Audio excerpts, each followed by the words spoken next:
Ang galing-galing mo! Smart dishwashing paste! ACS! May nagbago. May arte. May budget. Akala nyo lang yon. So solid! White Rose Papaya, wow! White Rose! White Rose Papaya, wow! White Rose! White Rose Papaya! May glow up with White Rose Papaya! White Rose Papaya. May puti power times 2 kasi may papaya at niacinamide. May shea butter and tea tree oil pa. Kutis sulit ang glow May up. glow up with White Rose Papaya! White Rose Papaya. Kutis sulit ang glow up. ACS! Galalala Falcon! Galalala Falcon! Ang bango ng sampayan! Tara na magsayawan! Calefabcon, amoy nakaka-joyful. Sa lahat ng bagay, simula pa lang, siguraduhing max protection na. Kasi pag kulang ang proteksyon, baka madaling masira. Sa ngipin, dapat may max protection din. Max Alaga ng Unique Toothpaste.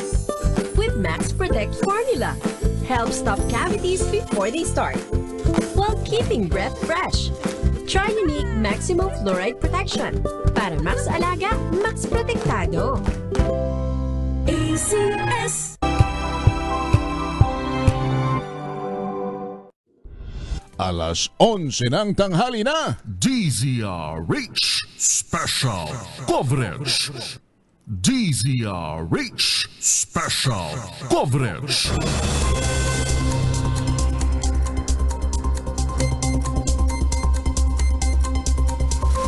You can disagree without being disagreeable. I may not agree with what you say, but I will defend to the death your right to say it. Magandang umaga po sa inyong lahat. Si Henry Uri po are. Binabanggit ko po itong dalawang pamosong kasabihang ito sa wikang Ingles. Yung isa ho ay galing doon sa siguro na may nabasa na ninyo at natunghay na ninyo yung mga pananalita ng isang nagngangalang American lawyer and jurist na naging Associate Justice po ng United States Supreme Court na si Ruth Bader Ginsburg. Siya ho ang may sabi nung kuwan you can disagree without being disagreeable. At si French philosopher naman na si Voltaire ang nagsabi po nung, I may not agree with what you say, but I will fight and I will defend to the death your right to say it. Okay. Binabanggit ko po ito sapagkat alam ko pong sa mga oras na ito tensyonado, mainit, maaaring naglalagablab ang mga damdamin nating lahat. Lahat may kanya-kanya pong pinanggagalingan kung bakit po ang iba sa ating mga kababayan ay nasalansangan ngayon na nagpapahayag ng kanilang damdamin, ng kanilang pong demokratikong karapatan. Ano ho? Kanya lang, sana ang atin nga hong pila sa bawat isa, unang-una sa side po ng mga reliyista. Ano ho? Kung maaari po ay pairali natin yung respeto pa rin sa ating kapulisan. Pairalin po natin yung pagmamahal sa kanila bilang ating kapwa-tao, bilang Pilipino. After all, ito hong mga pulis nating ito naman ay mga gumagampan lang sa kanilang sinumpaang tungkulin. Sila ho kasi ay mga mga alagad ng batas na ang layunin lamang kung bakit po sila naririyan ay panatilihin ang kaayusan at sitahin ang mga lumalabag sa batas. So igalang po natin sila, kilalanin natin ang kanilang otoridad at huwag natin kalilimutan. End of the day, ito hong mga pulis na ito may mga uuwian pa rin ho itong pamilya. May anak, may asawa, may magulang, may kapatid na sa kanila po'y nag-aantay na sila'y makauwi ng buo, na sila'y makauwi po ng matiwasay matapos po nilang gampanan ang kanilang tungkulin. Kaya sana ho ay huwag humantong doon sa sakitan. Minsan yung mga tapunan na maanghang na salita ay normal na nangyayari po yan sa mga rally. Sapagkat yan ho'y bahagi pa rin po ng ating kalayaan sa pamamahayag. Pero babantayan din natin sapagkat meron limitasyon ng bawat salitang ating ipupukol sa ating kapwa. May batasong maaari pong gamitin laban sa atin kung tayo po'y lalagpas na sa limitasyong yaon. Sa bahagi ho naman ng mga pulis, at sa bahagi po ng mga observer, huwag din natin kakalimutang igalang din po natin yung karapatan ng mga relihista.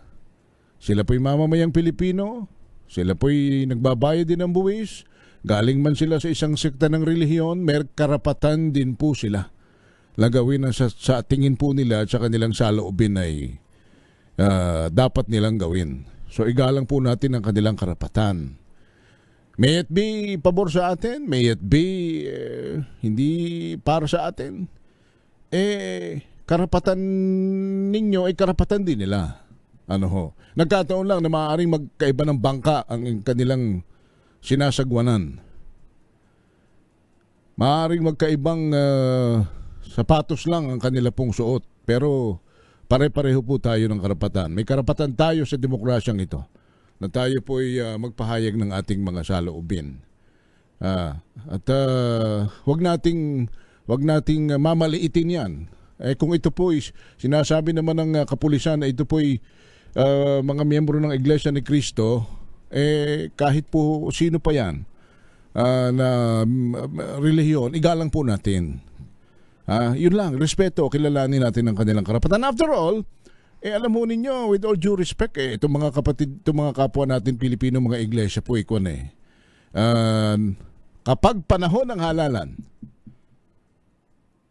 karamihan sa mga politiko yumuyukod sa kanila. Hindi ba? Karamihan ay nagmamano, pumupunta sa sentral, pumupunta sa kapilya, nakikipag-usap sa ministro, sa mga diakono. Mayroon ho sila ibig sabihin estado na kinakailangan din ho naman nating igalang at kilalanin at respetuhin. So, respeto sa bawat isa para hindi ho tayo humantong sa mas madugo at mas hindi karapat-dapat na pangyayari. Napakainit po ng sitwasyon ay sana po'y magtagumpay tayo sa ating hinahangad, hindi para sa atin kundi para sa ating mga susunod na henerasyon ng bansang ito. Special coverage po tayo sa nangyayari po ngayon dyan sa EDSA. DZRH Special Coverage. Si Val Gonzales, Val, sa likod ng White Plains, bigyan mo nga kami ng litrato sa aming mga isipan kung ano nangyayari riyan sa bahaging yan. Val? Henry, inikot namin ng napansamantala ng piloto nating si St. Joseph Apostol Jr. Itong likurang bahagi ng White Plains. Itong White Plains, Henry, na mistulang isang malaking parking lot na ng mga sasakyan. Ito yung likurang bahagi. Kung ikaw ay nandyan sa kahaba ng EDSA northbound at kakanan ka, pagsapit dyan sa may EDSA People Power Monument, pagkanan mo ng Temple Drive, Henry, ay ganon din. Ang magkabilang bahagi nitong Temple Drive ay punong-puno na rin ng mga sasakyan na iniwan pansamantala o dito na muna dinala nung mga nagmamay-ari at nilakad na lamang patungo dyan sa bahagi ng EDSA People Power Monument. Puro mga sasakyan na ito, Henry, kung kaya't nagkakanda traffic din itong likurang bahaging ito, itong areang ito ng lugar na ito dyan sa likurang bahagi ng White Plains. Maging itong Green Meadows, Henry, ay talagang hilera na rin ng mga sasakyan yung makikita mo rito dahil sa ito rin ay isa doon sa ginawang mga parking ng mga dumadalo ngayon dyan sa mapayapang pagsasagawa ng rally ng ating mga kababayan dyan sa bahagi ng EDSA People Power Monument. At sa pinakahuling report, Henry, ng Quezon City Police District ay nasa mahigit 7,000 pa rin, more or less, yung bilang sa kanilang estimate. Itong bilang ng mga kababayan nating nandito sa bahagi nitong EDSA People Power Monument. Ayon sa Quezon City Police District, nananatiling maayos pa naman ang sitwasyon at mapayapa, bagamat merong ilang mga inaresto, 4 na mga inaresto at 2 mga nasugatan kasunod nga nung nangyari kanina na pagharang niya doon sa natitira sanang daanan diyan sa bahagi ng EDSA busway. So yan yung sitwasyon na Henry at Val, nasalubong. marami pa bang dumarating o marami ay umaalis na? May mga dumarating pa rin na Henry. May mga dumarating pa rin dahil ang sinyales nito, yung iba'y naglalakad papasok na papunta dyan sa may bahagi ng White Plains. At kung meron mang makikitang parang lumalabas, pero itong mga to ay pumupunta, bumabalik lamang dun sa kanilang mga sasakyan, kinukuha yung kanilang mga supplies ng tubig para nang sa ganon ay magamit doon sa para hindi sila Paano pala ang mga palikuran? Paano ang kanilang pagka sinumpong na sila ng tawag ng kalikasan, may mga public toilet ba riyan? Merong mga nakalatag, Henry, na mga palikuran dito Portalet. kung ikaw ay papasok ng White Plains, yung ikaw ay pakanan, yung pinakabukana mismo nung subdivision, malaking subdivision dito, ay merong mga hilera ng mga portalets, Henry, na nagagamit ng ating mga kababayan para kapag sila ay jijingle o tawag ng kalikasan ay pwedeng gamitin, Henry. May mga nakahilera dito na mga portalets sa bahagi pa rin ng White Plains, Henry. Okay, so kung ikaw ngayon ay nasa sa SLEX o paakyat ka ng Skyway sa Alabang at bababa ka ng Magallanes, dadaan ka ng EDSA o kaya naman vice versa, galing nasa may area ka na ng Balintawak, Bulacan, manggagaling ka, papasok ka ng EDSA, pwede ka pa ba dumaan dyan? Maluwag pang nakakadaan south and northbound. Hindi na ipinapayo ng mga tauhan ng Quezon City Transport and Traffic Management maging ng MMDA na dito pa dumaan, gamitin na lamang yung mabuhay lane. Doon na lamang yung gamitin para pumunta doon sa lugar kung saan man. Kung ikaw ay galing ng Balintawak, patungo ng Makati area, ay maaari siguro dumaan ka na lamang dyan sa bahagi ng San Juan at huwag ka nang gumamit pa, huwag ka nang duman pa ng EDSA, Henry, dahil mababalam yung pupuntahan kung ikaw ay dadaan pa dito sa lugar na ito, Henry. Ganon din yung galing ng south o dyan sa bahagi ng Magallanes, Makati area, dumaan na lamang ng C5, Henry, para sa ganon na hindi mo madaanan yung maigpit pa rin daloy ng trapiko dahil 2 lane na lamang yung nagagamit dyan sa bahagi tapat mismo ng EDSA People Power Monument, Henry. Alright, thank you, Val. Yan ang sitwasyon dito sa likurang bahagi ng White Plains. Ako si Val Gonzales, DJ Rage, una sa Pilipinas, una sa Pilipino. Thank you, Val Gonzales. Mula po yan mismo sa may likurang bahagi ng EDSA Shrine dyan sa may White Plains sa Quezon City. Si Edwin Duque sa EDSA sa Cubao. Edwin, anong sitwasyon? Henry, sa mga oras na ito ay ang dulo ng battery ng traffic ay umabot na hanggang tulay ng tapatan GMA sa EDSA northbound at halos Kamuning. hindi na makagalaw yung mga sasakyan pa usat-usat na kunti-kunti lang. Sa may EDSA Kamuning sa may EDSA Kamuning kamo.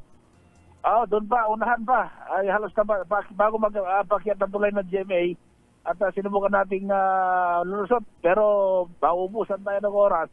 Karamihan dito naglalakad at may mga grupo at mga grupo rin ng motorsiklo na mga galing patungo roon at may dalang flag ng Pilipinas. Kaya malamang ay yan na yung galing sa iba't ibang lokal ng kapatiran ng ANC. At may narinig din tayo nagsasalita kanina na mga sasakyan. Yung iba ay galing ng probinsya at may mga parating pa raw. At yung kausap din natin, Henry, na andong galing sa may di pa sa may Maynila, ay patungo na raw sila rito sa may EDSA. At yung mga huling nalaman na may rally, yun naman ay papalit tungo naman ng Liwasang Bonifacio. May nakausap din natin kanina na ayaw na magbagit ng pangalan na umpisa pa lang daw ito at marami pang darating. Kaya inasa natin itong haba ng traffic sa EDSA ay matagal pa. Dahil, kumusta ang panahon, Edwin? Umuulan, nagbabadya ba ang malakas na ulan o medyo maaliwalas na ang kalangitan? Makulimlim. May pakunting-kunting ambon. Pero sa bahagi ng south area ay medyo makulimlim yung panahon. Pero dito sa may bahagi ng Northern Luzon ay yung napawi na yung makulimlim dahil bumuhos na yung malakas na ulan kanina. Pero dahil nga dito sa napaka-traffic entry, kahit saan ka pupunta, yung galing ng Quezon Avenue at north at southbound ng Quezon Avenue, matraffic. Dahil lahat naghahanap ng malusutan, maging dito sa Campo Crame at yung patungo ng EDSA, lahat halos hindi na makagalaw dahil nga na-trap na tayo rito sa may bahagi ng EDSA dahil nga sa isang rally ng mga kapatirang nating iglesia. So, babalik pa tayo. Safe to say na sa ating mga motorista na huwag na munang dumaan ng EDSA. Quezon Avenue, Ross Boulevard na muna, may marami na naglalakad, bumababa yung iba naman ay naghanap na ng paradahan para hindi maubos yung gasolina. May mga grupo ng mga kasundaluhan, Navy, AFP, papunta dyan sila. Problema, na-traffic din sila, hindi makagalaw. Kaya natiling nasa bahagi pa rin sila ng northbound ng EDSA, patungo ng EDSA People's Power Monument. Alright, thank you, Edwin. Ayan, Henry. Bala pa rin sa EDSA, Rizal 3. Back to you, Henry. Thank you. That's Edwin Duque. Mula po yan sa bahagi po ng EDSA dyan sa may Cubao, sa Quezon City. We'll be right back after the break. We'll have Tina Noche and the rest na naririyan po sa labas ng aming himpilan para malaman ang nangyayari po riyan. Siguro, Wina, if we can have MMDA Traffic Management, if we can have the spokesperson of the NCRPO, please. 19 minutes after 11 o'clock, I'm Henry Uri. DZRH Special Coverage.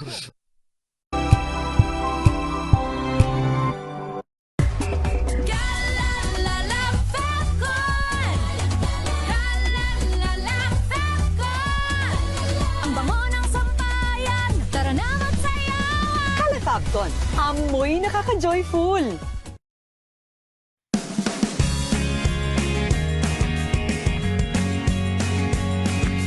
Now we are unboxing MX Sweet Coffee. Each box has 10 sachets of low-acid and sugar-free coffee. You can have it hot or cold. Bring it with you anytime, anywhere. Shop at Lazada, Shopee, and in leading drugstores nationwide.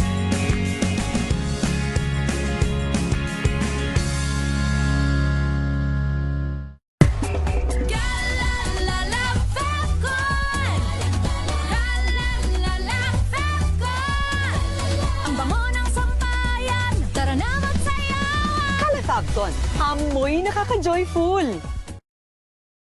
Tips kung paano pagsabayin ang pag-work from home at pag-work out. Alamin. This portion is brought to you by ACS Manufacturing Corporation, ISO certified, maker of world-class quality Pride detergent. Para sa mga nanay na naka-work from home, jam-pack ba ang inyong schedule at nahihirapan ka ng isingit sa oras mo ang pag-workout? Narito ang ilang tips para ma-achieve mo ang iyong #body goals at the comfort of your home. Una, mainam ang pagkakaroon ng morning routine. Maglaan ng oras para makapag-ehersisyo bago magtrabaho. Gamit ang iyong yoga mat, simula ng araw sa pag-stretching. Bukod pa dyan, magkaroon din ng pair of weights or dumbbell malapit sa iyong work area. Habang ikaw naman ay nasa isang virtual meeting, i-consider ring gawin ang ilang arm movements or standing balances. At tuwing lunch break, huwag kalimutang maglakad-lakad sa loob lamang ng iyong bahay.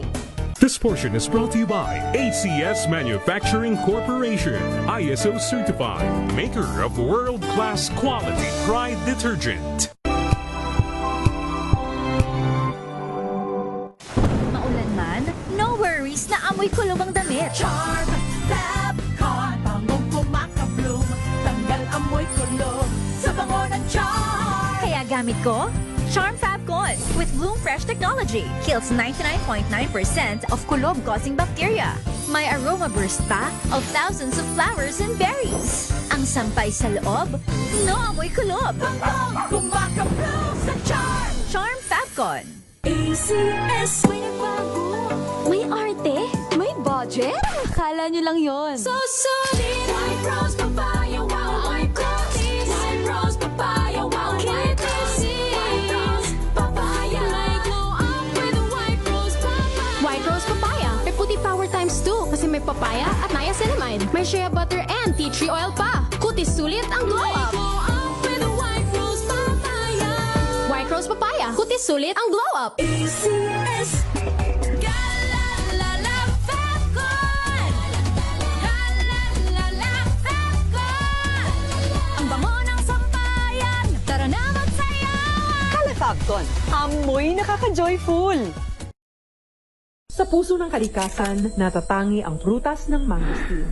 Ito ay nagtataglay ng antioxidant compounds na alpha, beta at gamma mangosteen. Ang MX3 capsule ay isang food supplement na gawa sa natural na mangosteen. Ito ay tested and proven to help avoid knee joint pain discomfort para iwas-iwas sa sakit with long-term supplementation 2 capsules daily. MX3 capsule, tunay, natural at original. Mahalagang paalala, ang MX3 capsule ay hindi gamot at hindi dapat gamiting panggamot sa anumang uri ng sakit. Galalala Fabcon. Galalala Fabcon. Ang bango ng sampayan. Tara na magsayawan. Kalefabcon, amoy nakaka-joyful. Sinisiguro kong tama ang aking choices. Tamang pagkain, lifestyle at ang partner ko, MX3 Capsule. Gawa ito sa ISO at GMP certified na planta. Tested and proven na may alpha, beta at gamma mangosteen. Helps avoid knee joint pain discomfort. Iwas-iwas sa sakit. Kailangan lang na long-term ang pag-inom. 2 capsules araw-araw. MX3, dito ako believe. Mahalagang paalala, ang MX3 capsule ay hindi gamot at hindi dapat gamiting panggamot sa anumang uri ng sakit. Galalala Fabcon. Galalala Fabcon. Ang bango ng sampayan. Tara na magsayawan. Kalefabcon, amoy nakaka-joyful.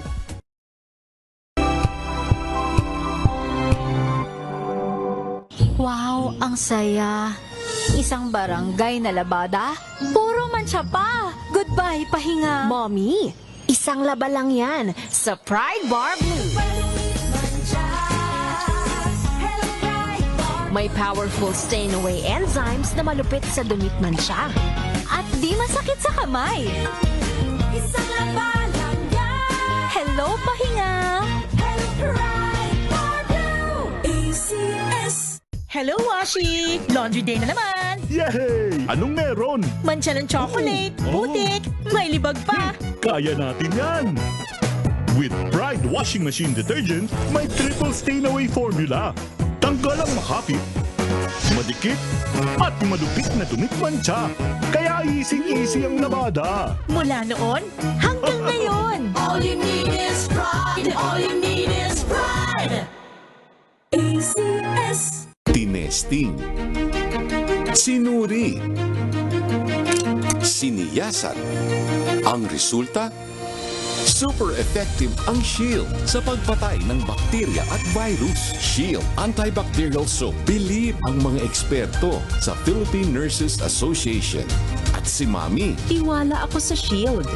Shield Antibacterial Soap. Napatunayang mabisa. Ang mga nurse, tiwala. ACS.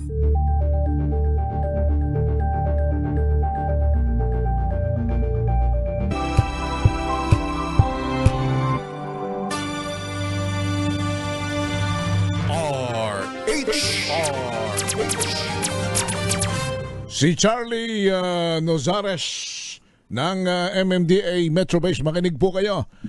Kung kayo'y nagdadrive, dadaan ng EDSA. Charlie, magandang tanghali na.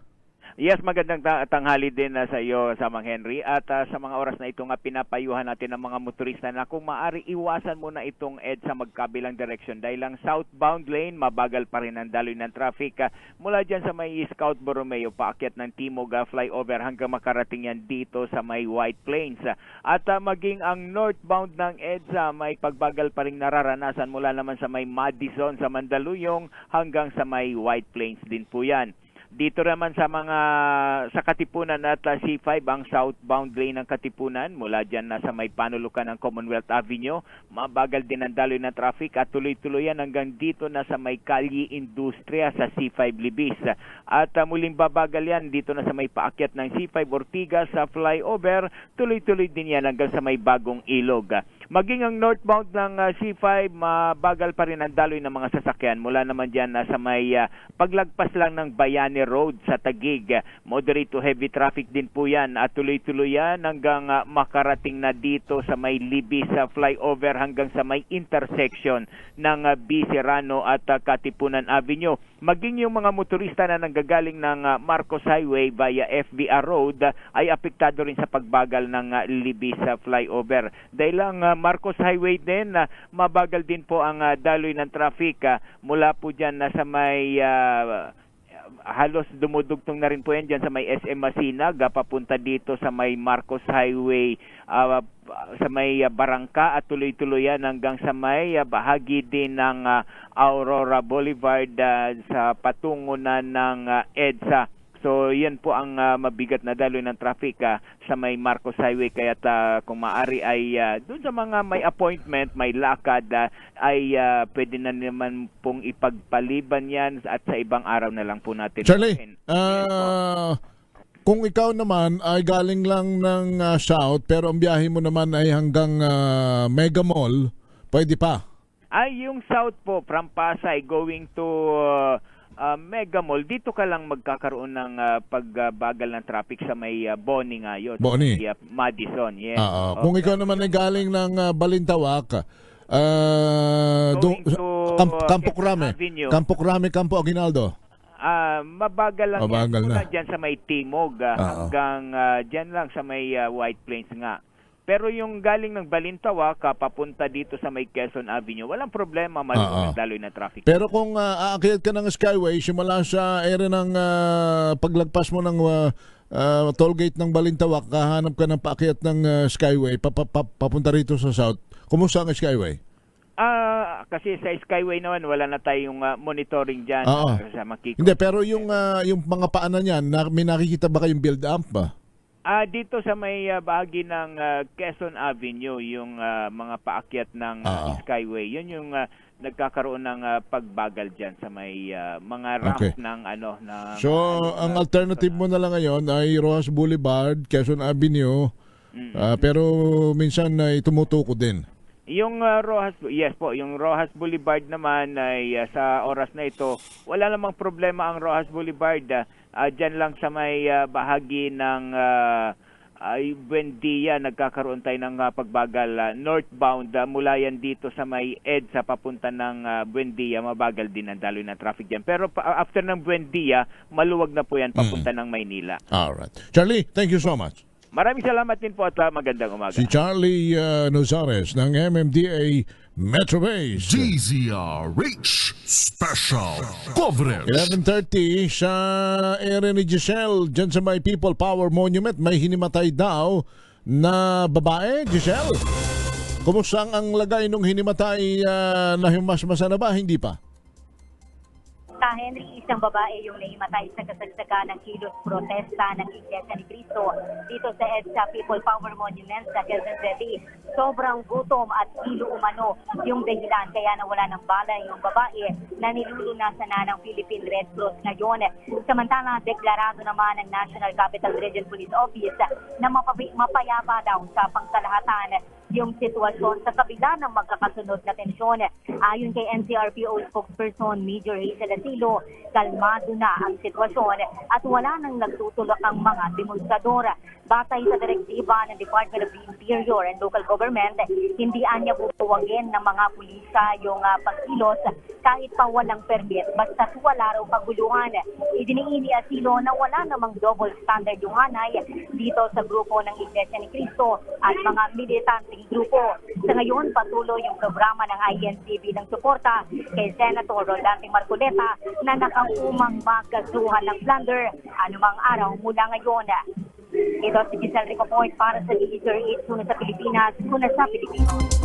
Thank you, Giselle. Samantala, dyan ho sa San Juan, alamin natin ang sitwasyon. Naroon si Sherwin Alfaro. Sherwin.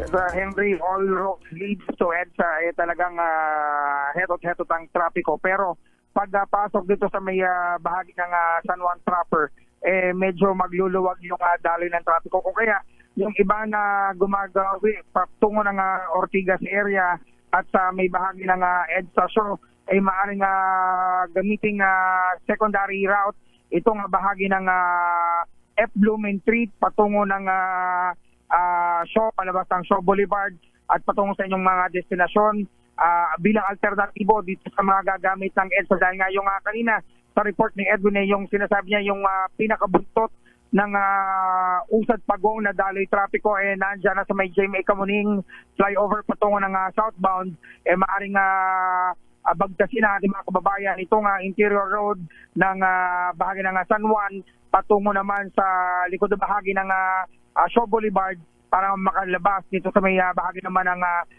Mandaluyong area palabas uli ng EDSA. Yan ang DZRH News, RH6, Sherwin Bata Alfaro, DZRH, una sa Pilipinas, una sa Pilipino. DZRH Special Coverage. Thank you, Sherwin Alfaro. Mula po naman yan sa San Juan na pwede niyong daanan. Although matraffic na nga lang din yung mga binabanggit po ni Sherwin ng mga area. Si Police Major Hazel Asilo, ang tagapagsalita po ng National Capital Regional Police Office. Major Asilo, magandang umaga po. Tanghali na sa inyo, si Henry Uri po. Yes po, magandang umaga po. Aha. Major, una, yan bang mga reliyista po ngayon dyan sa EDSA Shrine ay i-disperse ninyo? May plano kayong i-disperse o wala? Sa ngayon po, wala pa po tayong pag-uusap. Kung meron magkakaroon po tayo ng dispersal, hindi pa po hindi pa po konkreto yung pag-uusap ng ating mga organizers. Ganun din po yung pamunuan po ng PNP. So may ongoing talks between the leaders and the organizer and the police of that rally? Yes po, patuloy po yung ating pag-uusap regarding po sa kanilang ginawang pagtitipon ngayong araw. Okay. But until when will you wait? Hanggang kailan po kayo mag-iintay? Wala po pa tayong mabibigay na definite na oras, pero patuloy po yung pag-uusap na ginagawa. Okay. Ma'am, yung ating mga reliyista, inyo bang nilagyan na ng linya kung hanggang saan lang sila lalo ho dyan sa EDSA? Yes po, meron po tayong nilagay na area, may mga barriers na po tayong nakaset up. Hindi po sila allowed dito sa may area po ng People Power Monument. Nandun lamang po sila sa may kalsada at meron po silang sinet up na stage. At hanggang meron po tayong marka kung hanggang saan lamang sila. Teka, pakiulit po ninyo. What do you mean hindi sila allowed sa People Power Monument? Yes po, nandito po sa People Power Monument, dito po nakaset up yung command post po ng PNP at ng iba pa po namin kasamang mga agencies. Mismong doon sa monumento na doon po ang inyong setup, so hindi pwedeng umakyat, hindi pwedeng tumungtong doon sa mismong monumento sa gilid? Yes po, hindi po. Meron po tayong nakaharap po ng mga steel barriers. Okay. At kung magtatangka po silang pasukin mismo yung monumento, ay aarestuhin po ng pulis? Sa ngayon po, wala naman pong pagtataka. Mahit naman po, sumusunod naman din po yung ating mga protesters na nandito po hanggang saan lamang po sila inaalaw. Pero malinaw na bawal sila roong pumunta at umakyat sa monumento mismo. Yes po, malinaw po. Nagkaroon po kanina ng announcement at patuloy po yung ating pagre-remind kung hanggang saan lamang po sila. Itong gilid po ng EDSA na kanilang maaring sila'y nakaharap, nakatalikod o nakatagilid, hindi rin po, hanggang saan po sila riyan na bawal po ba nilang okupahin na yung mga dinadaanan mismo ng sasakyan? Sa ngayon po, meron lamang po tayong isang lane na nadadaanan ng ating mga sasakyan while ongoing po yung ginagawang pag-a-adjust po ng ating mga barriers sa kalsada para po magkaroon po ng dagdag na daan para sa ating mga motorista. So ina-adjust na po natin yung mga nakaharang po para mas lumuwag po yung daanan ng ating mga sasakyan at yung po ating mga protesters na-adjust na rin po natin para hindi po sila makaabala. Alright. Ma'am, paano ho yung mga manggagaling sa South, sa North at sa iba pang bahagi ng Metro Manila na maaaring nakasasakyan, maglalakad, ang sasabihin pupunta sa rally, papayagan pa ba ninyo ng kapulisan na makadiretso dyan po sa may area po ng EDSA Shrine? Sa ngayon po, wala pa po tayong desisyon kung sila po ba ay papayagan. Hindi. Ongoing po yung ating meeting sa National Headquarters regarding po dito sa nagaganap na protesta. Meron po tayong mga border control points ngayon na araw-araw naman po nakaset up. So kung halimbawa man po na sila ay tatawid mula po sa ibang probinsya, depende po kung ang kanilang sasakyan po ay out of line at hindi po sila papayagan. So may mga depende po sa magiging pag-uusap po nila kung paano po sila makakalampas at ano po yung i-reason nila kung bakit po sila papunta dito sa NCR. Okay. Major Asilo, crowd estimate. Mga ilan na po as of now ang mga tao riyan? As of 11:30 po, nasa 10,250 po yung crowd estimate natin dito sa People Power Monument. 10,000. Yes po, 10,250. 10,250. Okay. Ma'am, last question. Kumusta yung mga polis? Kumusta yung nagkasagupaan kanina? Hopefully wala naman po mabigat na nangyari. Yung dalawa po natin na injured na isa ngayon po ay nasa PNPGH sila. Nag-undergo po sila ng x-ray para po malaman kung meron po bang injury sila mula po dun sa kanilang yung kanina po na nasagi po ng bus at yung isa naman po na sinapak po ating isang protester. So inaala pa po natin kung ano po ang magiging status nila, kung sila po ba ay mako-confine or pwede na po silang makapagpahinga na po. Naka-full alert na po ba ang NCRPO ngayon? Yes po, as of 5 a.m. po kanina naka-full alert status po ang NCRPO. Okay, mensahe po ninyo sa ating mga reliyista. Major? Major? Nandiyan pa kayo?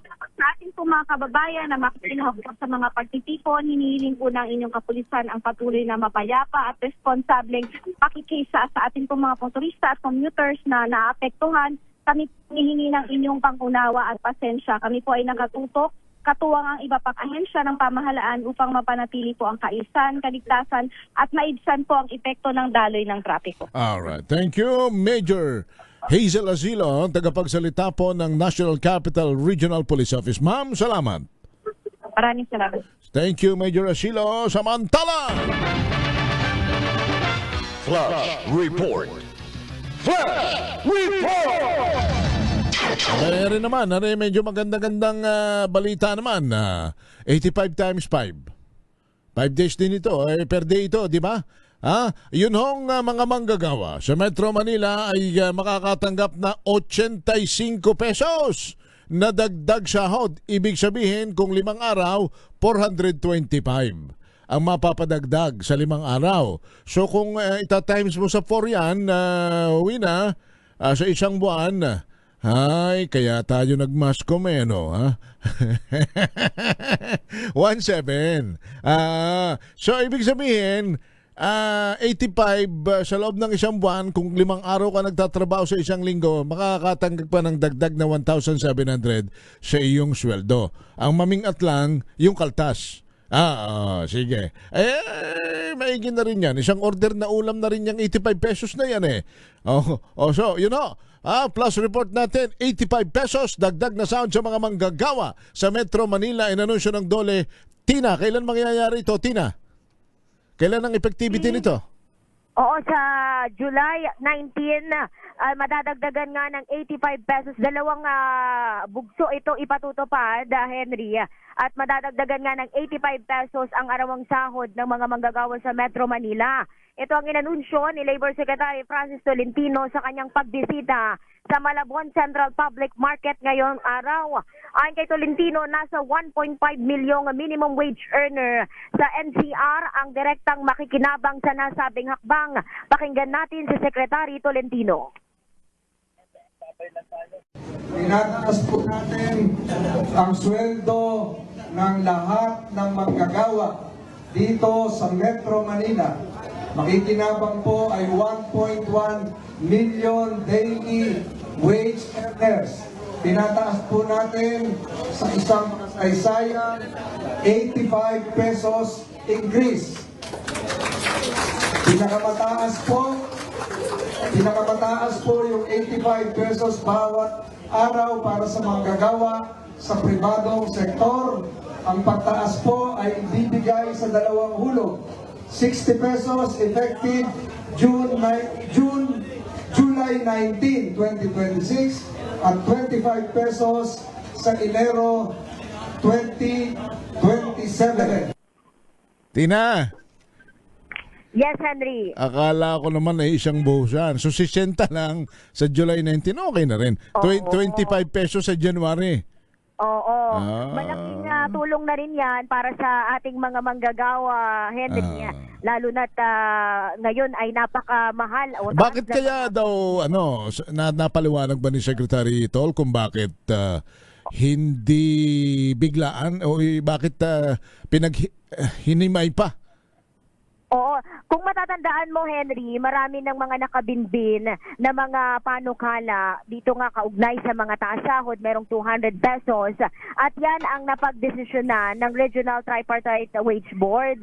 At ito nga taas sahod, Henry, ay magamat malayo doon sa 200 pesos sa taas sahod o arawang sahod sa mga minimum wage worker, yan pansamantala. Itong 85 pesos ang kumbagay naaprubahan nitong Regional Tripartite Wage Board. Pero ano yan across the board yan, pati mga bisor, pati mga manager tatanggap niyan o yung mga rank and file lang? Yan ang aabangan natin sa mismong implementing rules and regulation o mismong rules na ilalabas ng Regional Tripartite Wage Board kaugnay dyan. Pero sa ating karanasan naman, Henry, sa mga pagpapatupad nitong taas sahod, depende yan sa kumpanya kung kasama itong mga kumbaga supervisory position. Pero sa anunsyo ng DOLE, Henry, kasama lamang dito yung mga minimum wage workers. Alright. Thank you, Tina. Maraming salamat. Ito si RH19 Nolasco para sa DZRH. Una sa Pilipinas, una sa Pilipino. Time check, it's 11:44. Thank you, Tina Nolasco. Ulitin natin. 85 pesos ang mapapadagdag po sa sahod ng mga ordinaryong manggagawa sa Metro Manila. Pero, hinimay po ito. Yung 60 pesos ay ipatutupad na sa July, pero yun pong 25 pesos ay ipatutupad sa Enero pa. Flash Report! Flash Report! Babalik po ang special coverage sa DZRH sa nangyayari pong pagkilos ng INC dyan po sa EDSA Shrine.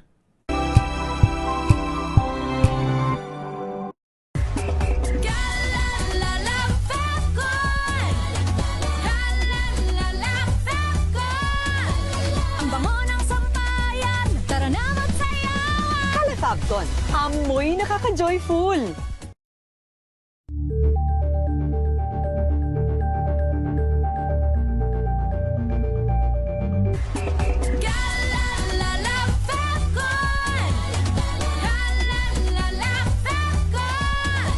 Ang bango ng sampayan, tara na magsayawan. Fabcon, amoy nakaka-joyful.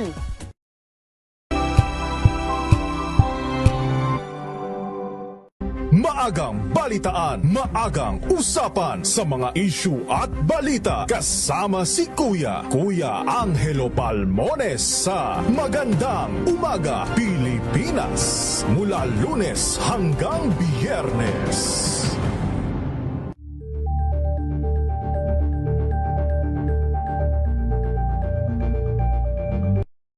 Mga balitang gigising sa inyong umaga. Mga balitang kailangan mong malaman. Mapapakinggan sa ACS Balita sa 2x2. Kasama sina Anthony Taberna at Jerry Baha. Lunes hanggang Biyernes.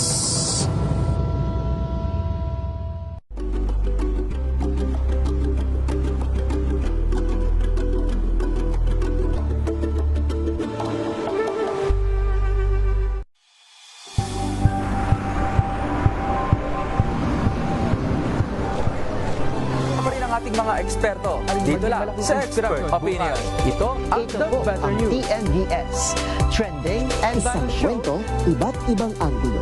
Dito sa Point. Bawat pananagutan ating tatalakayin dito sa Hoy. Bawal yan.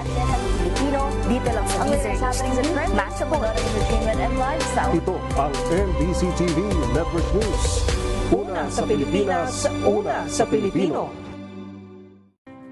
Better News. Una sa Pilipinas, una sa Pilipino. TNVS, Trending and Viral Show. Nakahandang sa ating balitan mga kaibigan sa Rapido Hataw.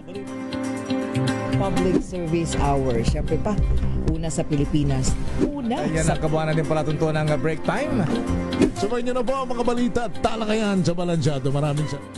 Tumunog na ang gandingan para sa kalikasan. Ang itinanghal bilang Best AM Radio Program Host ay si Cesar Chavez para sa special on Saturday ng DZRH.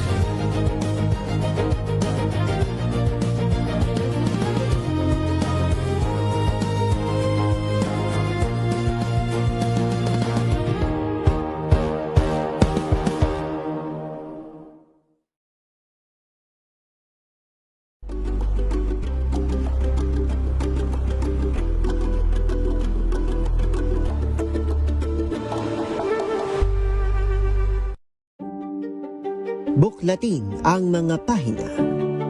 Pakinggan ang boses ng lipunan. Tunghayan ang mga issue mula sa ibang katayuan. Nakakalungkot kasi deserve ba namin ng ganito? Na hindi nila alam kung ano talaga yung kanilang mga karapatan.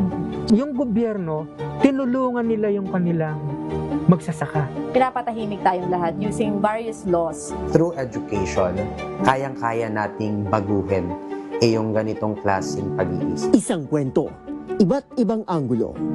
Dito, sa Point of View.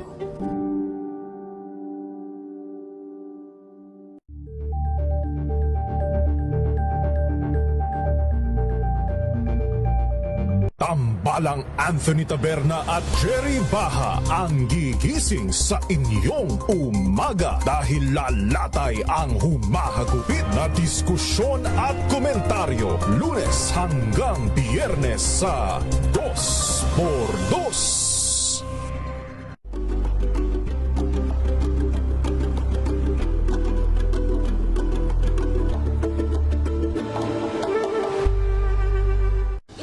Ng naitalang 17 individual na ang kanilang naaresto. Metro Manila Development Authority o MMDA ang No Contact Apprehension Policy o NCAP sa Metro Manila. Sa ang ilang mga dokumento ay peke. Hindi rin legal ang employment na ipinangako sa kanila.